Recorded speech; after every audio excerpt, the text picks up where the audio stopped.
আসসালামু আলাইকুম গাইস, আজকের এই ভিডিওতে সেন্ট মার্টিনের সমস্ত সৌন্দর্য আপনাদের সামনে তুলে ধরবো এবং সাথে সাথে কমপ্লিট একটু ভ্রমণ গাইডলাইন দেবো। সেন্ট মার্টিন কিভাবে যাবেন, কোথায় থাকবেন এবং কিভাবে ঘুরে ঘুরে সেন্ট মার্টিনের সমস্ত সৌন্দর্য উপভোগ করবেন ইত্যাদি সবকিছু থাকবে আমাদের এই ভিডিওতে। একবার গেলে আরো বহুবার যেতে মন চায় বাংলাদেশের এই প্রবাল দ্বীপ সেন্ট মার্টিনে। নীল সাগর দেখার লোভে এবং শান্তির খোঁজে এবার যাব ভ্রমণ পিপাসাদের সাথে বাংলাদেশের একমাত্র প্রবাল দ্বীপ সেন্ট মার্টিনে। বিভিন্ন রকমের অভিজ্ঞতা পেতে আমরা চললাম আমাদের বন্ধুদেরকে সাথে নিয়ে এই সেন্ট মার্টিন প্রবাল দ্বীপে।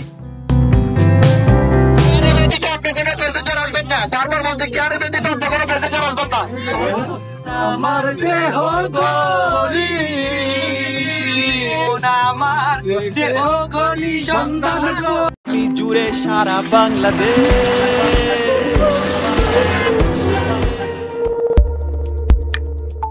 ভ্রমণ পিপাসা ভাই ও বোনদেরকে নিয়ে আমরা রাত 9টা বাজে মদনগঞ্জ থেকে রওনা হলাম সেন্ট মার্টিনের উদ্দেশ্যে। তো আল্লাহর নাম নিয়ে আমাদের বাসটি রওনা হলো সেন্ট মার্টিনের উদ্দেশ্যে। তো এবার আমরা সব ভ্রমণ পিপাসাদেরকে সাথে নিয়ে একটি গ্রুপ ট্যুর দিলাম, আর গ্রুপ ট্যুর মানে তো বুঝতেছেন অনেক আনন্দ হবে, অনেক এনজয় হবে। তো আশা করি আমাদের এই ভিডিওটা দেখলে আপনাদেরও অনেক অনেক ভালো লাগবে ইনশাআল্লাহ। তো আমাদের বাসটি যাওয়ার পথে কুমিল্লা ক্যান্টনমেন্ট ফুড গ্যালারিতে 20 মিনিটের যাত্রা বিরতি দিল।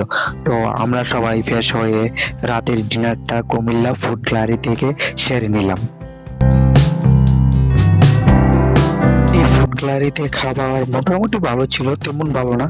তো এখানে খাবারের দাম প্রচুর, মানে খাবারের তুলনায় খাবারের দাম অনেক প্রচুর ছিল। আমরা রাতের ডিনার ছেড়ে আল্লাহর নাম নিয়ে আবারও যাত্রা শুরু করলাম সেন্ট মার্টিনের উদ্দেশ্যে। কুমিল্লা থেকে চট্টগ্রামে এসে আমরা আবারও পেয়ে গেলাম 20 মিনিটের যাত্রা বিরতি। তো আমরা এখন সি ওয়ার্ল্ড একটি রেস্টুরেন্টে 20 মিনিটের যাত্রা বিরতি নিলাম। আমরা অবশেষে চলে আসলাম কক্সবাজার লঞ্চ ঘাটে। এখান থেকে মূলত আমরা সেন্ট মার্টিনের উদ্দেশ্যে রওনা হব। তো আমরা ভোরেই পৌঁছে গেলাম কক্সবাজার লঞ্চ ঘাটে, আর এখানে পৌঁছে দেখলাম আমাদের আগে অনেক অনেক মানুষ এখানে পৌঁছে গেছে, আর এত মানুষের ভিড় ছিল যা বলার বাইরে।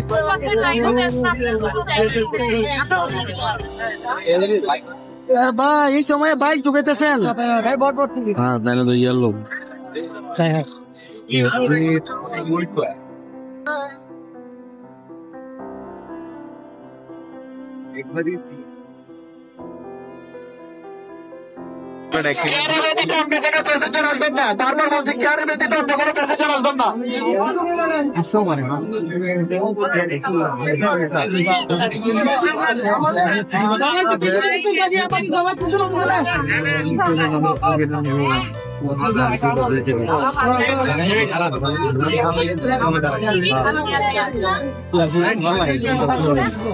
আমরা টিকিট কেটে বিশাল লম্বা সিরিয়াল পেরিয়ে এখন চলে আসলাম লঞ্চের কাছে। তো আমাদের লঞ্চটা আমরা খুঁজে নিচ্ছি যে কোনটা আমাদের লঞ্চ। তো দেখতেই পাচ্ছেন অবশ্যই লঞ্চ ঘাটে চলে আসলাম। জি জি জি।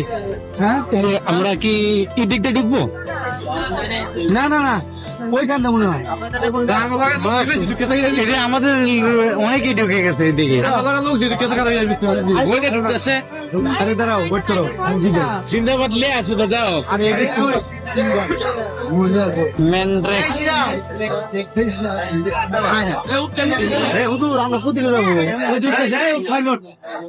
তো আমরা অবশেষে লঞ্চের ভিতরে প্রবেশ করলাম, আর লঞ্চের ভিতরে প্রবেশ করলে আমরা দ্বিতীয় তলায় উঠে গেলাম। তো আমাদের সিট মূলত ছিল নিচতলায়, তো আমরা এখন দ্বিতীয় তলা থেকে নিচতলায় আমাদের সিটগুলা খুঁজে নেব সিরিয়াল বাই সিরিয়াল নাম্বারে।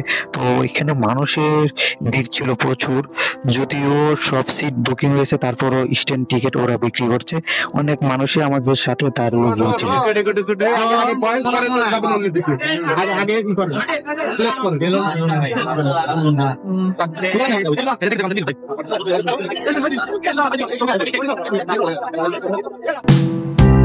আমাদের লঞ্চটি এখন আল্লাহর নাম নিয়ে সেন্ট মার্টিনের উদ্দেশ্যে রওনা হলো।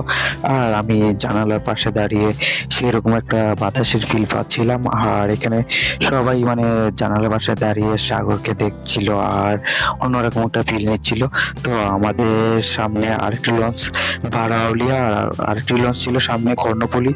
দুটি লঞ্চে আমাদের সাথে পরপর মানে ছাড় ছিল। তো আমরা আমাদের লঞ্চ থেকে দুটি লঞ্চ দেখতে পেলাম। তো এখানে স্পিড বোট দিয়েও যাতায়াত করা যায়, কিন্তু আগে করা যেত, এখন সম্ভবত স্পিড বোট দিয়ে যাতায়াত করা বন্ধ করে দিয়েছে। তো নদী সাগরের জোয়ার ভাটা অনেক বেশি ছিল। তো আল্লাহ নাম নিয়ে আমরা ধীরে ধীরে সেই সেন্ট মার্টিনের উদ্দেশ্যে রওনা হলাম। এর ভিতর থেকে বাইরে দাঁড়িয়ে একটি অন্যরকম ফিল হইতো। আমরা বন্ধুরা মিলে বাইরে চলে আসলাম জানালার পাশে, আর সবাই মিলে লালনের একটি প্রিয় গান গাইলাম।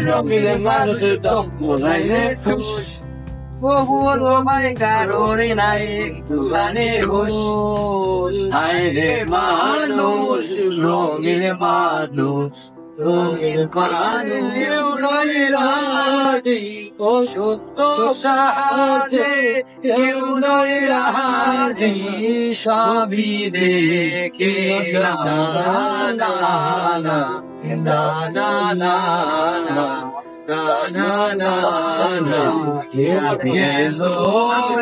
গেলো বলে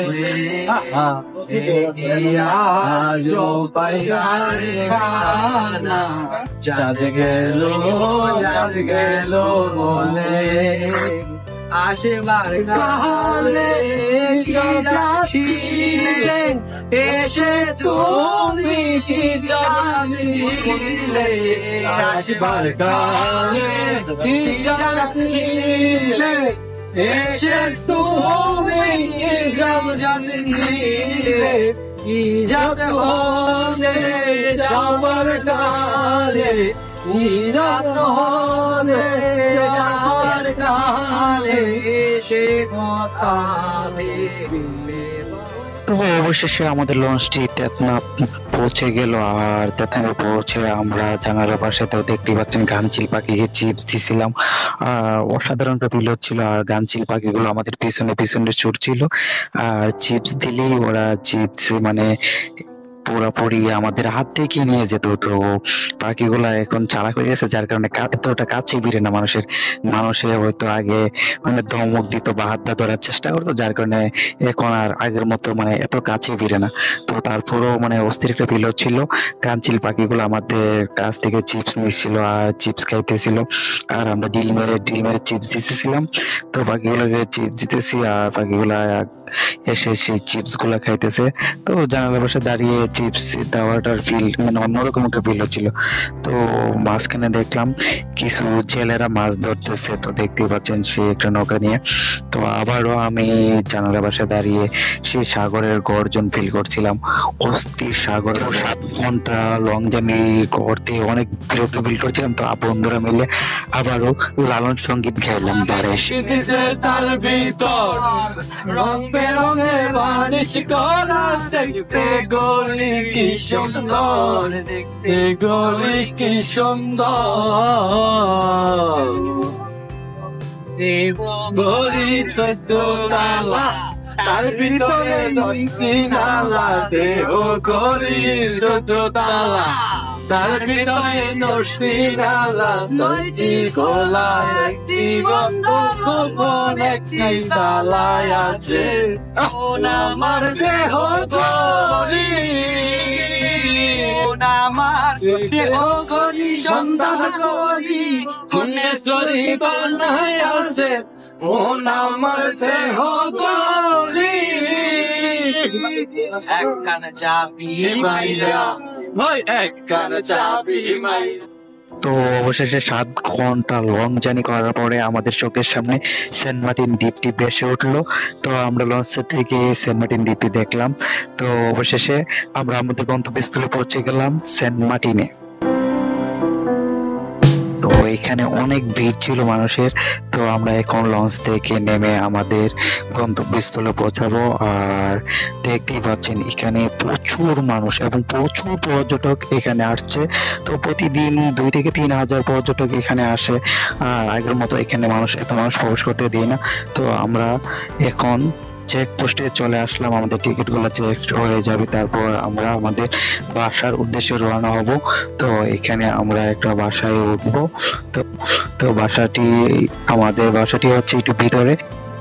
তো আমরা আমাদের বাসায় পৌঁছে গেলাম, আর এটা হচ্ছে গ্রিনল্যান্ড, মানে আমাদের রাস্তাটা হচ্ছে গ্রিনল্যান্ড। তো দেখতে পাচ্ছেন বাসার সামনের পরিবেশটা অনেক সুন্দর ছিল।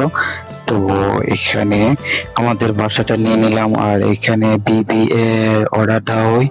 তো দেখতে পাচ্ছেন আমাদের বাসাটা অস্থির একটা বাসা, যদিও সেন্ট মার্টিন মানে এত ভিআইপি বাসা পাওয়া যায় না কক্সবাজারের মতো, তারপর আমাদের বাসাটা অনেক ভালোই ছিল। তো আমরা E1, তো দেখতে পাচ্ছেন আমাদের বাসার ভিতরের অংশটা, আর এটা হচ্ছে আমাদের বাসা। আমরা এক বাসায় 4 জন থাকতে পারবেন, আমাদের 2টা বেড, দুজন করে 4 জন আমাদের বাসায় আমরা থাকি। তো আমরা এখন দুপুরের খাবারের জন্য এসে পড়লাম। দীর্ঘ 7 ঘন্টা জার্নি করার পরে প্রচন্ড ক্ষুধা নিয়ে তারপর রেস্টুরেন্টে চলে আসলাম। তো খাওয়া দাওয়া শেষ করে এখন আমরা চলে আসলাম সেন্ট মার্টিন বাজারে। তো দেখতে পাচ্ছেন সেন্ট মার্টিন বাজারে এখানে মাছগুলো, মানে সমুদ্রের মাছ, অনেক সুন্দর সুন্দর মাছ উঠছে। তো এখানে দেখতে পাচ্ছেন সেই মাছ আছে, আর এখানে যদিও প্রচুর মাছ, তারপর মাছের দাম, এই সেন্ট মার্টিন বাজারে বিভিন্ন সামুদ্রিক মাছ পাওয়া যায়। তো দেখতে পাচ্ছেন এখানে বিশাল বিশাল মাছ পাওয়া যায়, আর একটি মাছ সাগর থেকে ধরে আনছে, আর এই মাছগুলোটা এখনো জীবিত রয়ে গেছে। আর এই মাছটা নিয়ে সবাই ছবি তুলছিল, আর মাছটা দেখতেও বেশ দারুণ দেখাচ্ছিল। তো এখানে কিন্তু অনেক বড় বড় মাছ পেয়ে যাবেন আপনারা, এই ধরেন এই রূপচাঁদা, তারপর এই আপনার কাঁকড়া, মানে বড় বড় বিশাল বিশাল মাছ এখানে আছে। তো কালো রূপচাঁদা, তারপরে আপনার গোল্ডেন রূপচাঁদা, এখানে মোটামুটি সব ধরনের মাছই, সামুদ্রিক মাছ পাওয়া যায়। আমরা সেন্ট মার্টিন বাজারে ঘুরে এখন সমুদ্রের পাড়ে আসলাম, আর সমুদ্রের পাড়ে এসে দেখতে পেলাম এত পরিমাণ কুকুর এখানে, যা বলার বাহিরে। তো দেখতে পাচ্ছেন সমুদ্রের একটা গর্জন, সমুদ্রের গর্জনটা কিন্তু সেই। তো গাইস দেখতেই পাচ্ছেন, আর ওয়েদারটা সেই মাগরিবের আজান পড়তেছে, আর সমুদ্রের পানির গর্জন দেখছেন, অস্থির একটা গর্জন, আর অস্থির লাগে পানির গর্জনটা। তো এটা ছিল আমাদের প্রথম দিনের ভ্রমণ সেন্ট মার্টিনে। তো আমাদের দ্বিতীয় দিনের ভ্রমণ দেখতে হলে অবশ্যই আমাদের চ্যানেলটি সাবস্ক্রাইব করে পাশে থাকা বেল আইকনটি বাজিয়ে রাখেন।